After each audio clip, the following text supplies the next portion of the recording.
ಒಬ್ಬರು ಪೇಷಂಟ್ ಕೇಳಿದ್ರಿ ನನಗೆ ಹೈಪೋಪ್ಲಾಸ್ಟಿಕ್ ನೇಸಲ್ ಬೋನ್ ಬಗ್ಗೆ ಹೇಳಿ ಮೇಡಮ್, ಸ್ವಲ್ಪ ಇನ್ಫಾರ್ಮೇಷನ್ ಹೇಳಿ ಅಂತ.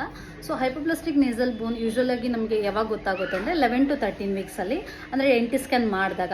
ಅದರಲ್ಲಿ ಏನು ನೋಡ್ತೀವಿ ಅಂದರೆ NT ಮತ್ತು ನೇಸಲ್ ಬೋನ್ ಬಗ್ಗೆ ಇದರಲ್ಲಿ ಗೊತ್ತಾಗುತ್ತೆ. ಇನ್ ಕೇಸ್ ನೇಸಲ್ ಬೋನ್ ಅದರಲ್ಲಿ ಅಬ್ಸೆಂಟ್ ಇದ್ದಾಗ, ಏನಾದ್ರು ಕ್ರೋಮೋಸೋಮಲ್ ಅಬ್ನಾರ್ಮಲಿಟಿ ಇದ್ದರೆ, ಯಾವ ಥರ ಅಂತಂದರೆ ಡೌನ್ ಸಿಂಡ್ರೋಮು, ಎಡ್ವರ್ಡ್ ಸಿಂಡ್ರೋಮು, ಈ ಥರ ಯಾವುದಾದ್ರು ಕ್ರೋಮೋಸೋಮಲ್ ಅಬ್ನಾರ್ಮಲಿಟಿ ಇದೆ ಅನ್ನೋದನ್ನ ಚೆಕ್ ಮಾಡ್ಕೋಬೇಕು. ಹಿಂಗೆ ಮಾಡಬೇಕು ಅಂತಂದರೆ ಒಂದನೇದಾಗಿ ಏನು ಮಾಡಬೇಕು, ಡೀಟೇಲ್ಡ್ ಅಲ್ಟ್ರಾಸೌಂಡ್ ಸ್ಕ್ಯಾನ್ ಮಾಡಬೇಕು 16 ವೀಕ್ಸಲ್ಲೇ. ಅದ್ರ ನಂತರ ಏನು ಮಾಡಬೇಕು, ಏನಾದರೂ ಫ್ಯಾಮಿಲಿ ಹಿಸ್ಟ್ರಿ, ಜೆನೆಟಿಕ್ ಏನಾದ್ರು ಅಬ್ನಾರ್ಮಲಿಟೀಸ್ ಇದೆಯಾ ಅಂತ ಚೆಕ್ ಮಾಡ್ಕೋಬೇಕು.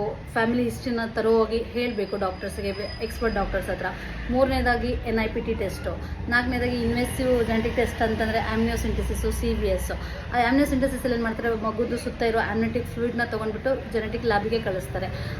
CVS ಅಂತಂದರೆ ಪ್ಲಾಸೆಂಟಾದಲ್ಲಿ ಸ್ವಲ್ಪ ಸ್ಯಾಂಪಲ್ನ ತೊಗೊಂಡ್ಬಿಟ್ಟು ಜೆನೆಟಿಕ್ ಲ್ಯಾಬಿಗೆ ಕಳಿಸಿದಾಗ ಇನ್ ಕೇಸ್ ಎಲ್ಲ 100% ನಾರ್ಮಲ್ ಇರಲ್ಲ. ಇನ್ ಕೇಸ್ ಏನಾದರೂ ನಾರ್ಮಲ್ ಇದೆ ಅಂತ ಗೊತ್ತಾದರೆ ನೀವು ಪ್ರೆಗ್ನೆನ್ಸಿನ ಕಂಟಿನ್ಯೂ ಮಾಡ್ಬೋದು, ಬೇಬಿನೂ ಚೆನ್ನಾಗಿರುತ್ತೆ.